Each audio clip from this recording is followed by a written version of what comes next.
burnout is not just on the Twitch streaming side. Even the Twitch watchers burn out usually. Sometimes they go to other content creators, or sometimes they just leave the platform altogether, inevitably, right?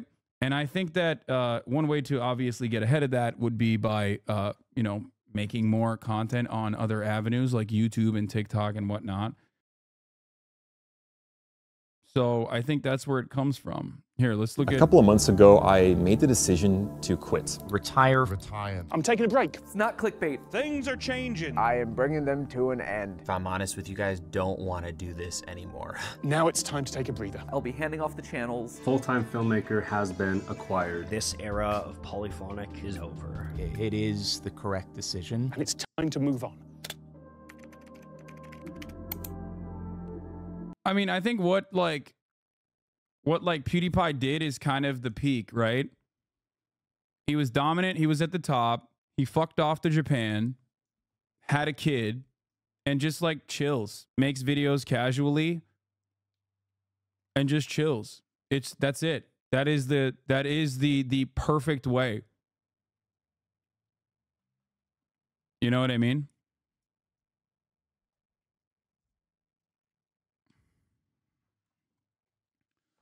Isn't it a good thing that a lot of these creators are able to retire? Certainly, but I think that there is like a lot of the reasons as to why people are retiring is because they're like burned out. In the last few months, and especially since the new year, each of these channels has posted some form of goodbye video. It's been really interesting to see, and I just want to take a few minutes to talk about it. I'll be using clips from some of them throughout the episode, so make sure to show your support by watching on their channels as well. I've left links in the description.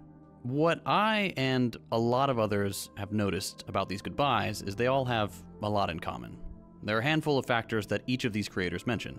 Work-life balance, a loss of joy and creativity, and though they might not use the word, each of them mentioned some aspect of alienation. I'm not going to say, ooh, it's all capitalism, because there is more to it than that, but it does make a lot of these problems worse, as you'll see in a bit. Anyway, I think let's start with work-life balance. Take a listen. For as much as I love you, and I love overthinking things, and I love theorizing, I don't love late nights. I don't love the fact that Steph and I have been work first for over a decade, where I'm sitting down at dinner with my best friend, and we're talking about business logistics. If I get that feeling, you ever had that feeling? Let me tell you something. For me, what I do in particular, I am able to add variety into everything that I'm doing, right? If I get bored of like constantly talking about politics and the monotony of like the day in, day out of just like not being able to experience any kind of fucking real world change from all of this commentary, I could just fuck off and go to Austin like I did, right? I can do IRL streams. I can play video games. Like obviously when you compare this to the average person does not have that opportunity. Okay? The average person does not have that opportunity. Okay? They don't. The average person is cooked. Significantly higher levels of alienation from their labor, no control over their own lives or their own destiny in any meaningful capacity, constantly doing route tasks on a daily basis that someone else is assigned to them. Okay? So make no mistake, obviously there is a tremendous amount of privilege here for content creators in general. So when I talk about content creators, I think like I'm just simply giving you an insider's perspective on what it looks like. Do you even need to work anymore? You could just chill and open a business or something. That's what I mean. If I wanted to, technically, I could just like dump every fucking dollar I've ever made into the stock market and most likely make my capital accumulate on its own. Okay? Yeah, I could just like quit and do that. The system literally is designed for me to do that. Okay? The system is straight up designed for me to do this. Okay?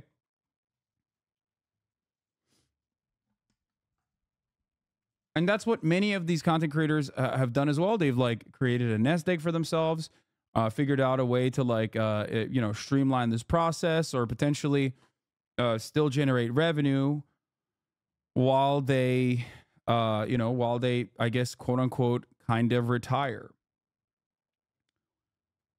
Okay. And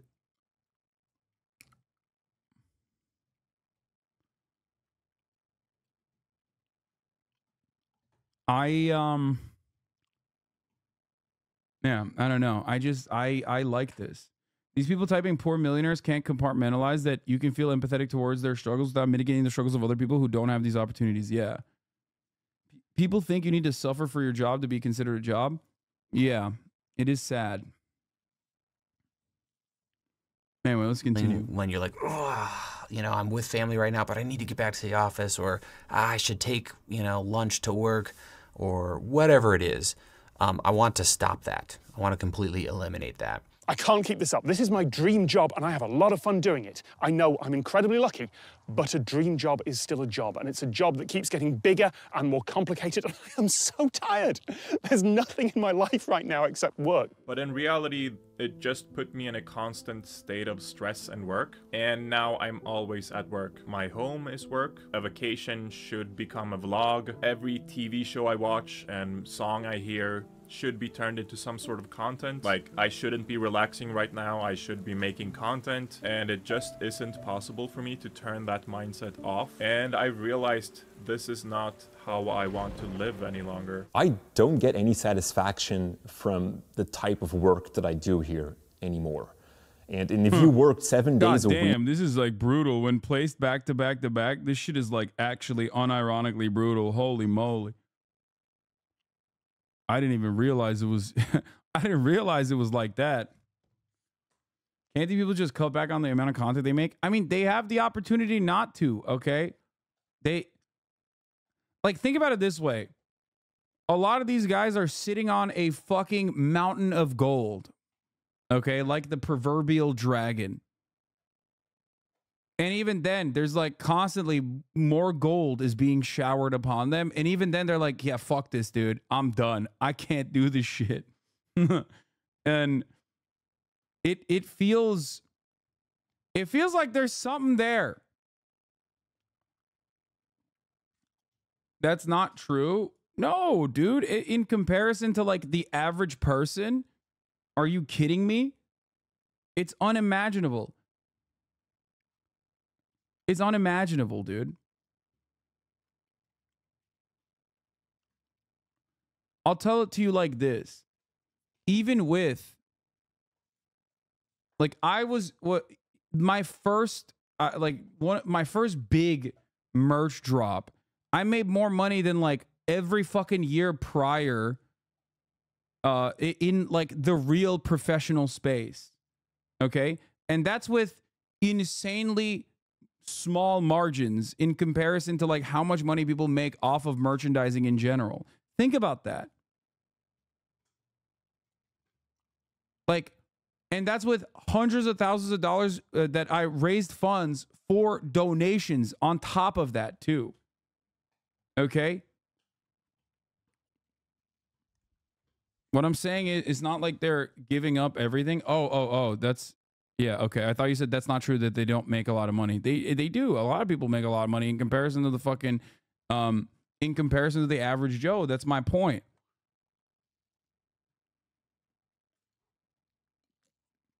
Week, that becomes very heavy mentally. For the past 10 years of my life, there has not been a single vacation where I was not working. There has even been times where I was working on Christmas Day. And By the way, that was a testament to not just how much money like one merch drop makes, but more so a testament to how little money you make when you're working in the professional world. You know what I mean? Like my first year working for the Young Turks, I made $21,000. Okay. By the time I was out of the Young Turks, I was making 60 grand a year in fucking Los Angeles, chat. Okay. That's like 4 years of working at TYT, which was a startup at the time, a tiny startup at the time for a fucking YouTube network. Okay. living in, yeah, pre-tax. But when you're making 21K pre-tax, doesn't matter. You get money from the government at the end of the year, okay? So that doesn't mean shit. My point is like that salary is especially impossible to fucking live with in a place like Los Angeles. All right?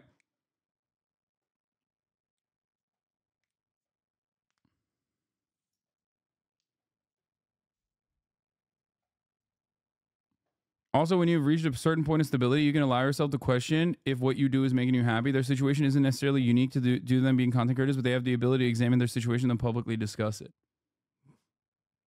Do you ever feel the same way about having to turn everything into content? Every vacation, every trip, does that take a toll? No, because I like it. I enjoy it.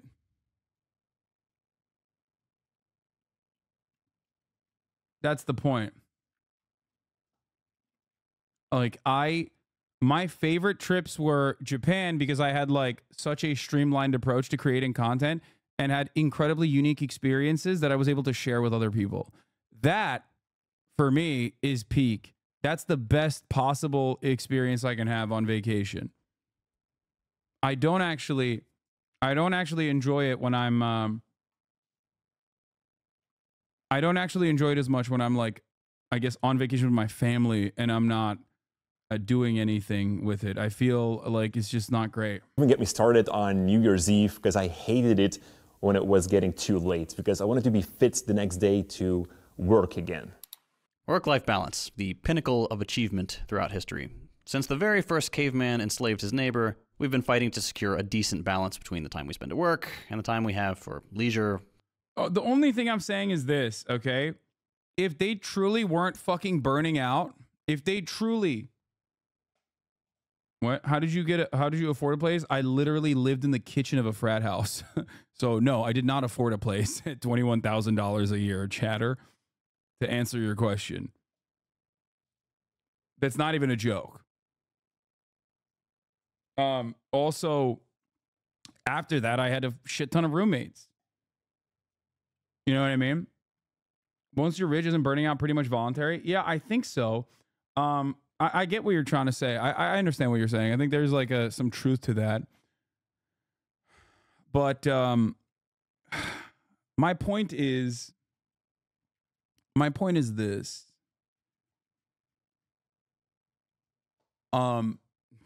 These guys make so much money and have basically like an endless supply of making even more money with the content that they're creating. So their burnout must be real. It's the only difference is that because they are privileged enough. What? Black people, Africa, Nigeria. Nigeria is a good country to visit. Nigeria. What do you think about black people?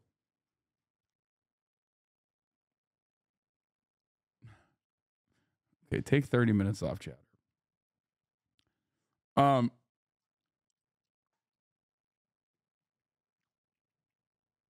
are we assuming Pokemon is burnt out and quitting? I'm not saying Pokemon is burnt out and quitting. I'm just simply talking about a broader subject. I'm sure she will reveal why she's quitting. Okay? Or even if she is quitting or not. I don't know what the fuck she's doing. She didn't respond to me, so. All right, let's Friends, continue. family, recovering to go back to work. You've probably seen that old image from when people were fighting for an 8-hour workday. 8 hours for work, 8 hours for rest, 8 hours for what we will. That's because you're a workaholic. I think these YouTube types are never that kind of person. That's why they started making YouTube videos instead of normal career paths. Not to say that JC's analysis is wrong. Or you mean JT's analysis. I am definitely a workaholic. For sure. That part is true. I love having a structure. I love having something to do. That is, it definitely keeps me very much, it keeps me very much, you know, alive, I guess. That's it. There's a reason why I am one of the very few Twitch streamers who's like so consistent, because Twitch streaming is not supposed to be consistent. You just kind of do it for fun, and you don't have to have like any kind of like professional approach to it for the most part. And that's not how Twitch streamers start, and that's not how YouTubers start either. Whereas like I have had the same approach since day one, that as soon as I went full-time on Twitch streaming, I was like, every day I'm going to be doing this 7 days a week. I'm going to be live. I'm going to be live at the same time, and I'm going to be doing like the same structure, right? I need that. I need that to function. I need to be able to do that. That sounds pretty nice. Cannot say that Matt Pat isn't a workaholic though. Bro was working all the time. No, I think so. I think he was too, I'm sure. Some of these YouTubers are, some of them are not, but let's continue. These days, 8 hours of work just doesn't really cut it for most people. And believe it or not, that goes for YouTubers too, and we'll get to that in a sec. A growing number of Americans work more than one job, and some 400,000 work 2 full-time jobs, just to make ends meet. Everything from housing, to groceries, to utilities is getting more expensive, and the only thing that's not going up is wages. You've heard it before, but if the minimum wage had just kept up with inflation and productivity gains since the Reagan years, it'd be over $24 an hour today. But here in the richest country on earth, the federal minimum wage is still $7.25 an hour. It's hard to have a decent work-life balance when the hours you work don't earn you enough money, so you have to take on more work. YouTube is similar, but there's an added layer of complexity. Caleb makes a point in his video that I think a lot of people don't realize about YouTube as a career.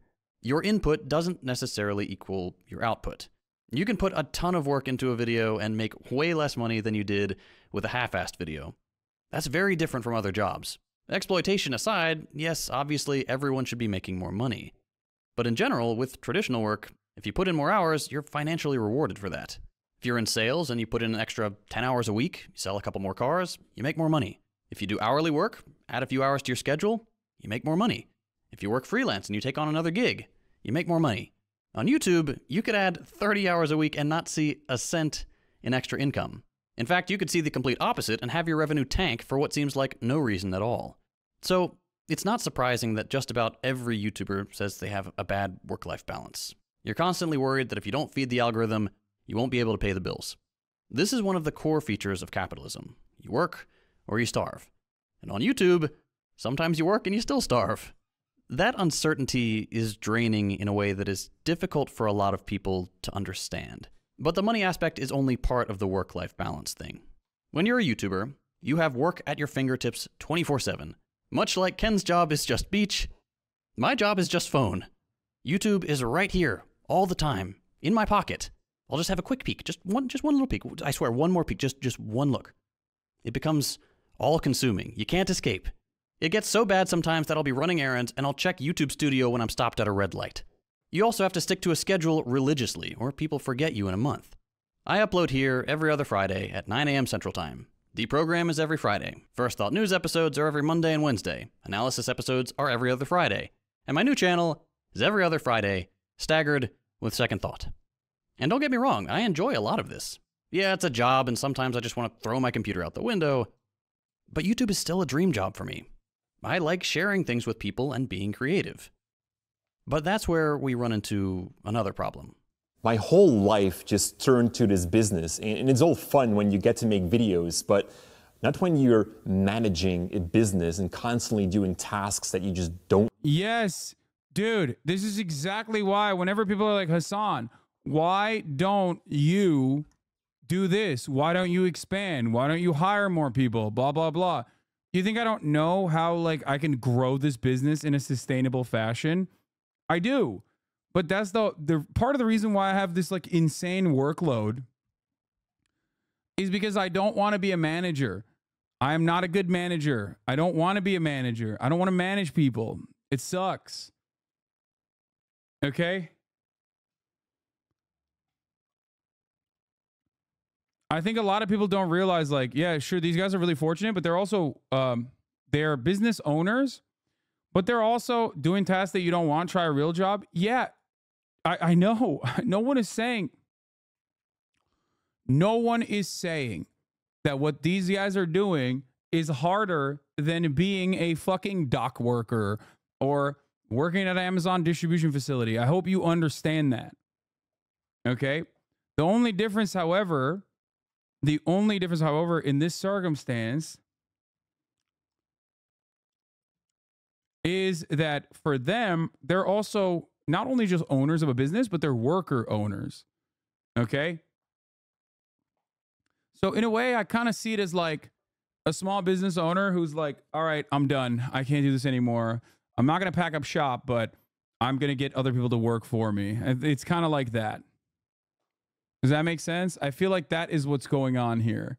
Like the way that they're approaching this is like that a little bit.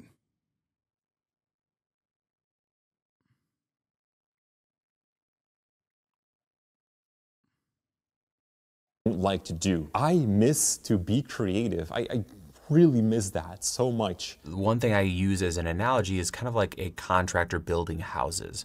When you first start, you know, you're loving it, you're building houses, you're making money, you're doing your thing. But after a certain point, you kind of develop things you enjoy and things you don't enjoy about something. And when it comes to making a video, if that's a house, you look at your next video that you need to do because it's your job, and you don't want to pour I like people that say get a real job that are also the same people who talk about how if AI can replace you, you didn't have a job worth having. Yeah. Well, you know, it's not very consistent. Another foundation. You don't want to frame out the whole house. You can see all of the work ahead of you, and you just don't want to do it. Throw in all that other fun stuff we already talked about, and you have kind of this mess. And so that is your hesitation around being a manager while the producer roles a stretch goal. Keeping overhead low is so important. Makes sense to me. It's I don't want to manage someone, and I also don't want to be like, I don't want someone's entire life to be me. You know what I mean? I feel like that's so much. I already have like people that I work with that rely on me. And every time I add another person, it's like a tremendous amount of pressure. Because it's such an important responsibility. And I don't ever want to get to a point like I care about sustainability. That's what I mean. You guys remember that that clip that goes around all the time of me being like, oh, I live on bare necessities or something, or whatever the fuck it is. It's been bastardized so many times. What I was actually trying to make a point there was about why I don't like engage in capital accumulation or grow, because I care about sustainability. Okay. I care about sustainability, not like permanent growth, because I feel like permanent growth and permanent revenue strategies, okay? Permanent growth and permanent revenue strategies, in my opinion, and shifting your focus to that, in my opinion, creates this like incredibly unsustainable environment around your business. You know? It's just a cancerous dynamic, is a cancerous attitude. Like, do you think I could not collaborate with all of these other content creators, whether it be YouTube,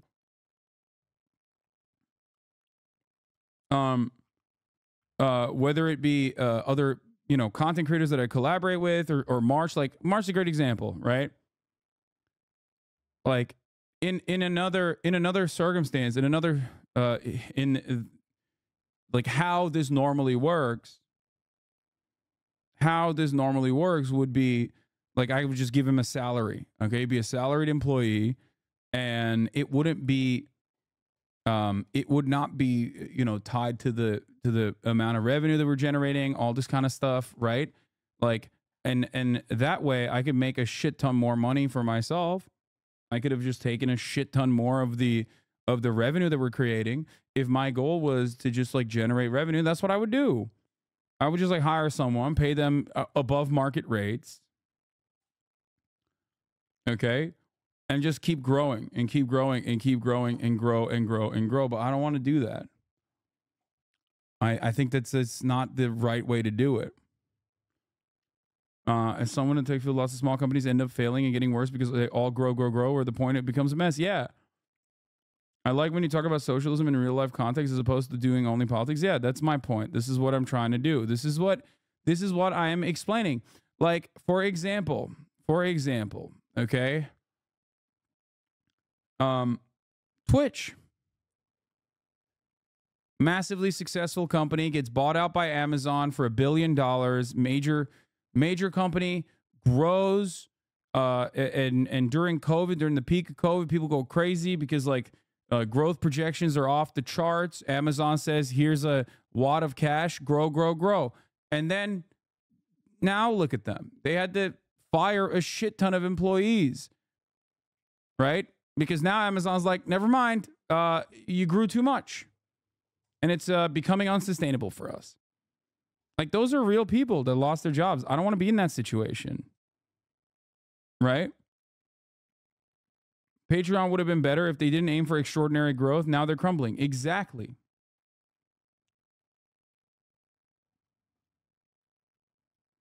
I don't know how you can convince people, though, to separate persona from your IRL life. Like, you're not an insane person committed to socialism, just an ideology.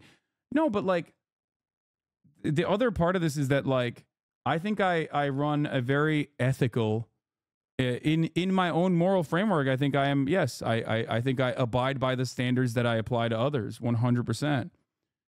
And I think that the world would be better if more people were like this. But ultimately, I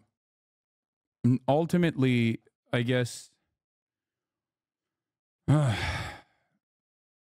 reason why I'm mentioning all this is because why Patreon would have been better. The reason why I'm mentioning all this is because, like, it just ruins that permanent growth model, ruins people. Like, for all of his, I guess, political associations that I very publicly have disagreed with, I think what PewDiePie did was great. Right? Like, not the politics side, but as a pure content creator, what he did was right. What he did was the good thing. Right? He just has like one editor or two editors or whatever the fuck, and he just did his own goddamn thing. He just kept doing his own thing and consistently still does his own thing, and was able to retire and just, like, you know, keeps making his own content from afar, right? Anyway, from a business perspective, if you wanted to expand sustainably without creating dependency, you can create new pods or channels with others helming that you could break off if you get burnt out on it.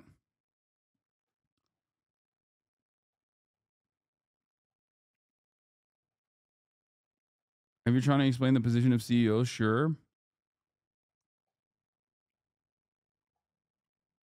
Admit it, you like PewDiePie because he's ripped and hot. I think PewDiePie being ripped and hot plays a role in my assessment. I will admit this. It's hard for me to, you know, sit here and lie to you and act like that does not play a role. It certainly does play a role, okay? Fuck.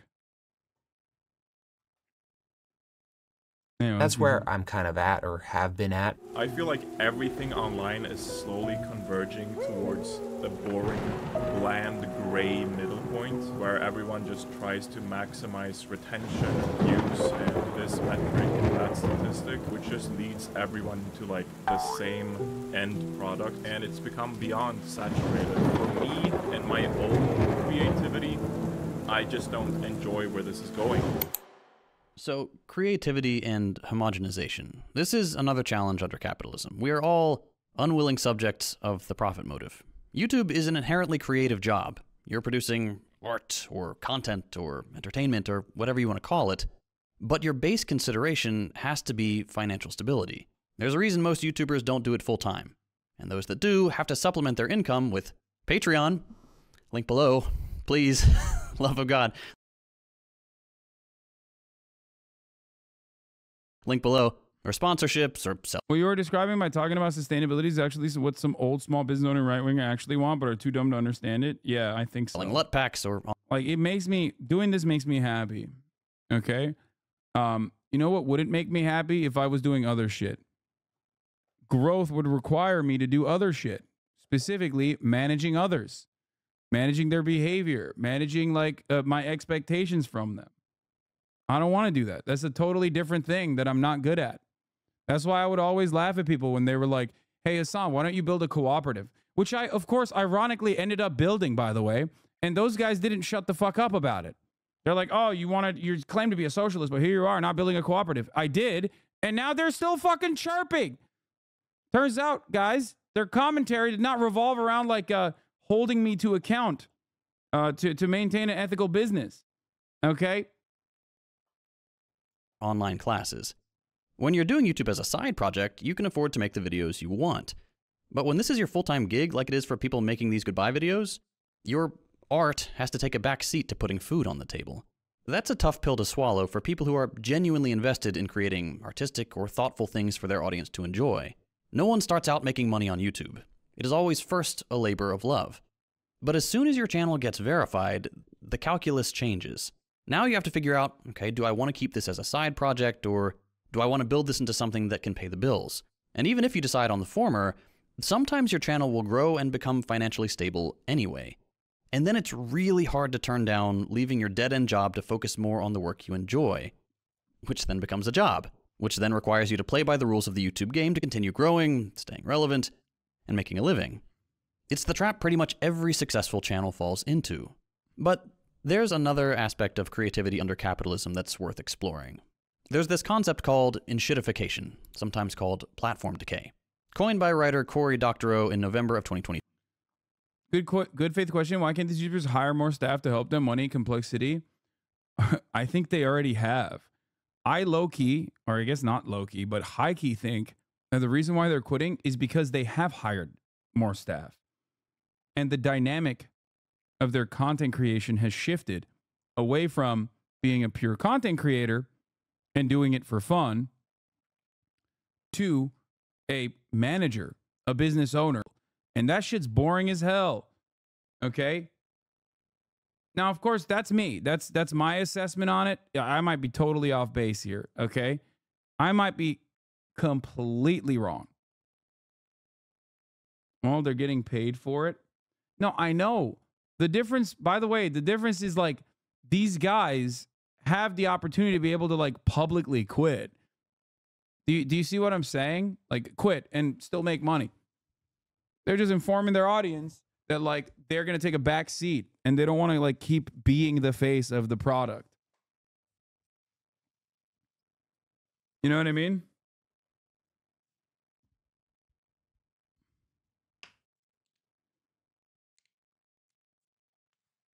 Are you not afraid of not growing in some ways that will make your project fizzle out? Not really. I don't know. I have the capacity to adapt to my circumstances. I think that like, you know, the numbers that I'm at right now, 21,000, are actually around 10K lower than where I was for the past couple of years at this point. My average was around 30K. Now my average is around 20K. Back in the day, this would have like absolutely wrecked me, destroyed my brain. I would have been so sad. And at first I was actually upset about it, but I adapted. You know what I mean? That's it.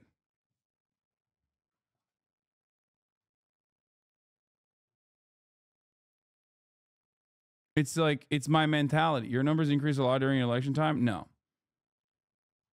And people say, oh, it's election time. It'll be better, buddy. I promise. Like, blah, blah, blah. It's like, it doesn't even matter. It don't even matter. Right?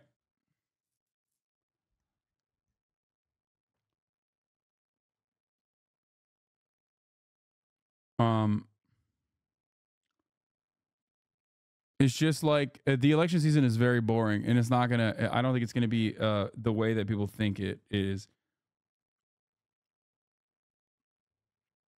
How does 30K versus 20K factor in total unique viewers, not just concurrence? People are growing older and getting into more demanding jobs. Yes, I think like part of the reason why my numbers have gotten smaller this past year is because one, election cycle, boring, nobody cares. Two, people don't really watch as much. Like people don't watch streamers as much as they used to, obviously. And last but not least, one of the more important factors is that people get older, they cycle out. A lot of people do stay because of the nature of the content that I make. But if you don't have a steady supply of newcomers to the fold that you're bringing in through collaborations and other things, your audience is going to inevitably burn out as well. This is like burnout is not just on the Twitch streaming side. Even the Twitch watchers burn out usually. Sometimes they go to other content creators, or sometimes they just leave the platform altogether inevitably, right? And I think that one way to obviously get ahead of that would be by you know, making more content on other avenues like YouTube and TikTok and whatnot, which is why you see a lot of the growth on this platform. The new content creators on this platform are those who have popped off big time on YouTube Shorts, like that pirate guy, or those who have popped off big time on TikTok, like Handsome Fella, Jinxie, KCO, these guys, Kai even. Like, these are people that have a steady flow of like constantly reminding people like, I'm here, I'm live, this is what I'm doing. Isn't that crazy?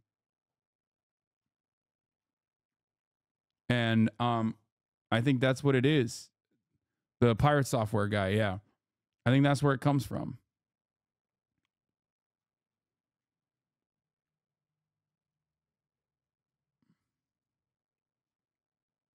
Enshittification refers to the tendency of online platforms like Amazon, Facebook, Reddit, Twitter, and YouTube to act as a predatory, two-sided market. Here's how Dr. O describes the process. Here is how platforms die. First, they are good to their users. Then, they abuse their users to make things better for their business customers. Finally, they abuse those business customers to claw back all the value for... So you're saying you turn from a political streamer to a variety streamer as it doesn't matter? What? No, I was always a variety streamer. What I'm saying is when I get burned out of like the consistent politics, when it like starts impacting me, I can always like tune my content to... I can always tune my content back to like more fun shit. For themselves. Then they die. I call this enshittification, and it's a seemingly inevitable consequence arising from the combination of the ease of changing how a platform allocates value, combined with the nature... Think about it this way. I started the process today, and there were dudes immediately coming in and going, dude, you have to talk about Israel. Israel went into a hospital in Jenin. Israel went into a hospital in Jenin. You have to talk about it. I said, no. I put my foot down, and I said, this is what I want to do first, and then I'll eventually get to it. Right? Which I will. But I think this like that's something to understand. Like, this shit is boring as hell. All right. Well, sorry, Vinny Kitty. I know you're a 21-month subscriber. Of course, your brain is permanently broken. You want content, you want politics, and you want it now. I get it. But you know, I will get to it. Of a two-sided market, where a platform sits between buyers and sellers, hold each hostage to the other, raking off an ever larger share of the value that passes between them. The internet is full of examples of this form of decay. Google search used to simply return results to the best of its ability based on the parameters you gave it. Now the whole first page of results is ads and websites full of articles that are 90% SEO phrases. Amazon... Yeah, this part is really bad. This is like the dead... This is, I think, the most prescient part of the dead internet theory, is that it's just like we have found out ways of manipulating parts of the internet that simply used to work, and now not so much, right? Like, kind of doesn't work. And it has made everything just worse overall. Amazon shows you a dozen sponsored items before you get to the real results. TikTok and Instagram are specifically tailored to keep you scrolling and consuming. YouTube is a prime example of this form of decay. First, it was a place for normal people to publish silly videos. Then it attracted investment and advertisers. Then it changed how the platform works to maximize revenue generation and encourage content that plays by those rules. And now it's running an ad block blocker to really crack down on any lost revenue and force people to pay for YouTube Premium to stop the incessant advertising. And none of this is evil. It's just the logical conclusion of a neoliberal capitalist system. Every platform is a market, everything must have a dollar value attached, and consumption is a lifestyle. So it's no surprise that big channels that have grown with the platform are noticing this trend and are disgusted by it. There's no room for creativity when everything has I feel like a lot of libs showed their ass and stopped watching you because of the Palestine genocide. Yeah, sure. to be scripted, edited, and presented for retention above all else. That's how we ended up with Mr. Beast. He plays the game perfectly, and his videos are disgusting and devoid of any actual value beyond being used as slop for the content trough. And hey, look, no hate for people who just want to watch Mr. Beast run some deranged game show. That's your prerogative. But for the people who started out making beautiful things for the sake of making beautiful things, this trend of enshittification is really disheartening. And kind of along those lines is the alienation aspect of all this. At the end of the day, it's you against the all-consuming maw of the internet. YouTube is still such a niche career that there are so incredibly few people who actually understand what it's like to do this. It's lonely, it's stressful, it's scary. Strip away all the frills, and at its core, YouTube is an altar on which you lay yourself at the mercy of a billion people. You play for the crowd. You make a spectacle. How does Mr. Beast not get burned out? Dude, I think he's a freak too. Like, you know how I'm a freak and I find a lot of emotional fulfillment from what I do? I think he's a freak in the way that he finds a lot of emotional fulfillment from what he does as well, because it makes no goddamn sense. But he's also very young too. You're right. You're right. M. Hood's right. He is very young. Something we forget about Mr. Beast is that he's literally like 24 or something. Like, he's crazy young. Of yourself. You know there are buzzards out there waiting to turn your next video into drama content. You know who you are. You are at the center. Damn. To do this. It's lonely. It's stressful. It's scary. Strip away all the frills, and at its core, YouTube is an altar on which you lay yourself at the mercy of a billion people. You play for the crowd. You make a spectacle of yourself. You know there are buzzards out there waiting to turn your next video into drama content. You know who he's right. You are. You are at the center of hundreds, thousands, millions of views, and yet you're completely alone. None of these people know you. None of them see the work that goes on behind the scenes. It's you and your camera and your laptop.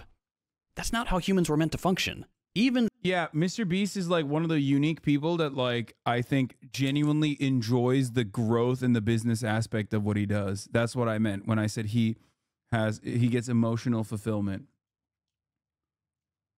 out of what he's doing. Does that make sense? You guys understand? Not a lot of motherfuckers are like that, okay? Especially in the YouTube space. He does. I get a lot of emotional. He is like pure distillation of like capitalism for the sake of capitalism. Like, he just likes it. He enjoys it. Look, for me, number go up is good. Okay, getting showered with praise, great. Of course, that feels good. But overall, the major component here that offers me emotional fulfillment, that I derive a lot of emotional fulfillment out of, is the fact that I feel like I'm doing something that is worth a damn. Okay, I feel like if I change one person's mind, if I can get one more person to be charitable to like trans people, even though they were originally transphobic, like, that's my goal. That's what I do. And that's what I do well. If I can get one person that is like super rad lippy, for example, that turns around and is like no longer as aggressive, okay, no longer as like aggro and uncharitable in the way that they analyze other people, okay, then that's the good thing. That's what I want to do. I want to like soften people's edges a little bit on that front.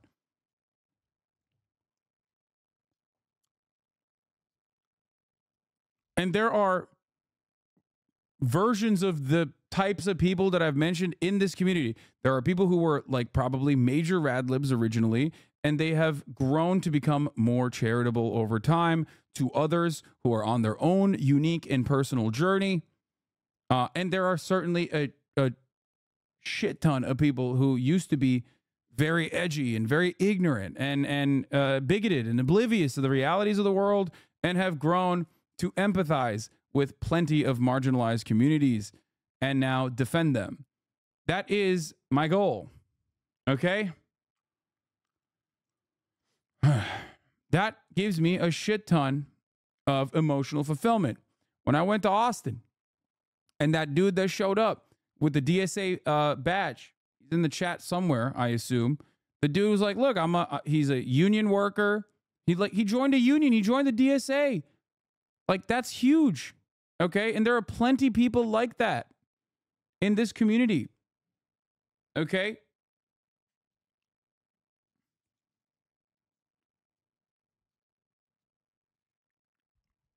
That's why I do what I do. And that's what reminds me of when I meet people like that in the meat space. That's what reminds me of the fact that, like, what I do kind of matters a little bit. I was Albanian and you made me realize I was Turkish. Yes. Good. These large channels face alienation to some extent. They often grow beyond the capabilities of one person, and that person then relinquishes creative control of the content in order to run the business side of things. separated from their own art for the sake of playing the profit-driven YouTube game. Speaking of profit and big channels, there's one more thing we need to consider. I should have just done this as a live stream and uploaded it to Captain Sparkles too, which, speaking of, no changes planned for live streaming and the VOD uploads on the second channel. That's business as usual. I have like another channel called Papa Meat that's doing really well. And if you haven't, we post like every 3 days, but that's becoming more of like my money maker, actual job thing now. This probably isn't goodbye, like not forever. The podcaster host, Lateral, is still going out weekly. My newsletter's still going out. The Plus channel will probably return at some point. There'll likely be new technical difficulties episodes. I'm still going to be here. I'm still going to be alongside the creative directors talking about programming, brainstorming ideas for upcoming episodes. That's awesome. I love that. I don't want to give that up. But the other cool thing about this is that it opens up the door for me to turn the script. For the last 13 years, I've been commenting on other people's IP, but now that I'm stepping out of those roles, I get to create the IP. Here's the part that no one that I've seen has really talked about. The one big thing to realize is that most of these people aren't quitting being creative. Just about all of them have other outlets for that, whether it's a second channel or a podcast or some other avenue. They're just stepping away from the horrible grind that full-time YouTube has become. And this isn't me saying, aha, you're not really quitting. That couldn't be further from the truth. I'm genuinely really happy for these people because I recognize that in the near future, I'm going to be in the same boat. It's pretty funny though that like, you know, like YouTubers, I'm just comparing it to like what I do. And it's like YouTubers are like, yeah, we used to make like 1 video a month or we used to make like 4 videos a month. And now I'm going to only make 1 video a month. I'm like, damn dog. Like, it's like maybe like I'm retiring. I mean, if I was making 1 video a month, that would be my retirement, I think. Or 4 videos a month, that would be my retirement. Like, genuinely. I've been running Second Thought for 8 years. It's gone through a couple different iterations, but I've never missed an upload in that time. And I'm tired too. If you think about it, what's the point of YouTube? What's the bottom line in 2024? More views. I no longer respect Second Thought after this video. Totally hypocritical and disingenuous to his message. Wait, what? Yeah, you're right. I think you should write him off. Dude's been making like banger pro-socialist content for like 8 years, but I think you should absolutely drop him. I'm dropping him too. Okay, I'm dropping him. It's over, dude. I bet you he's not even subscribed to Avoid the Top of the Hour ad break. Okay, I bet you. It's over. It's done. Okay, it's done. It's over. That's right. If you come at me like that with some fucking bullshit, try to debate me to get me to, look at what you are saying so that you can try and fucking sneak in a little ad break there, I will steal that from you. Just like you should steal your wife's boyfriend's Amazon Prime account and connect it to your Twitch account so you can get 1 free Prime subscription a month. Calm like a Tom, thank you for the 10 gifted Lily Chaos God, thank you for the 5 gifted Emma. I think if most big YouTubers who don't stream had to sit in front of 20K people for 8 hours a day, 6 days a week, and reply to mostly just the mean ones, they would genuinely kill themselves after a little while, or at least want to. I think most people would do that. Not just like YouTubers in general.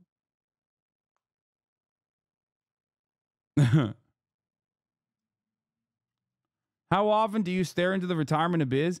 No, man, I hate this. The thing is, guys, I just described it to you. If I hold up my trips that I've taken over this past couple of years, right? My favorite trips were Japan. Why? Because I got to experience Japan. I got to do a shit ton of cool stuff, and I got to actually film a lot of it, okay? I went with my friends who also are content creators as well. And we went and we made fucking awesome content. It was sick. Okay. It was incredible. As opposed to like a situation where I had no obligations whatsoever, technically, when I went to Italy with my family. Okay. That I did not enjoy at all. To me, work doesn't feel like work. To me, work makes me feel good. Views, more money, more recognition. The information you're trying to get across, the message you want to send, that takes a back seat. I know a whole lot of channels in the education niche that have transitioned from making videos they think are interesting to making videos they think will perform well. And when that works, you scale up. You hire a couple people, then some more. And then suddenly you're Linus Tech Tips with an army of employees, and now you're just running a business. Okay, bud. Anyone here can sit in front of a bunch of jabronis and run ad breaks at the top of the hour all day. Come on, true. Okay, so why not stop? It's one thing to step back from gaming content or infotainment or gear reviews, but it's a bit more challenging when you're making ideological content. Yes, obviously everything is ideological, but you know what I mean. I make content designed to get people interested in socialist ideas. My main objective is to get people over that initial hurdle of socialism bad and funnel them into organizations to help build class consciousness and dual power. Not to pat myself on the back, but I think I do a pretty good job of that.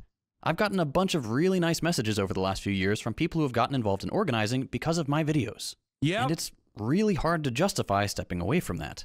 I'm not under any illusion that my channel is the only thing driving Western viewers to get organized. There are so many fantastic channels that do excellent work.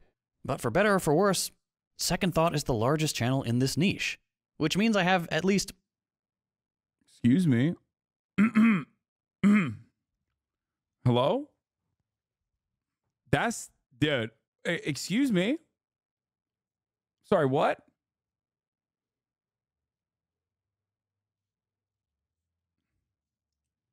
I guess he just means like in the YouTube. I guess he means YouTube, right?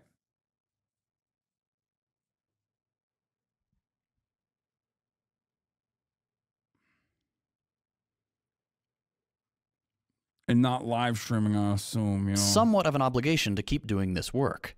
And don't worry if all this sounds like I'm quitting, I'm not going anywhere, I'm just thinking out loud.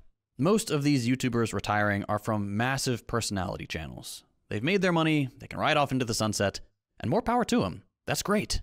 But I think it's also important to remember that YouTube is home to literally tens of millions of channels, and the majority of them over the course of their YouTube career will throw in the towel for all the same reasons, but without the financial security or enough fame to segue to something else. YouTube, like anything else, is not really voluntary. Under capitalism, you work or you starve. If YouTube is your full-time job, you better make the right sacrifices to the algorithm because you need the money and you have no idea if you're going to get it. And that's before we even consider demonetization or age restriction. You could put 100 hours into a beautiful documentary and end up way in the red. To piggyback off of what JT just said, I wouldn't have even considered joining a union before watching you, and now I'm helping organize my workplace at the moment. Hell yeah, Shy Nipple, let's go. Because you showed current events that YouTube thinks are not advertiser friendly. What is this? But that's a topic for another video. And there's a whole other aspect to this that we didn't get into, which is people looking at YouTube and seeing a platform by and for amateurs. And that's just not really the case anymore. Yeah, anyone can upload to YouTube, and that's great. But most people don't realize that YouTube and the film industry have kind of merged into this one big content blob. I mean, heck, our team has worked all across the media landscape from, documentaries, TV, you name it.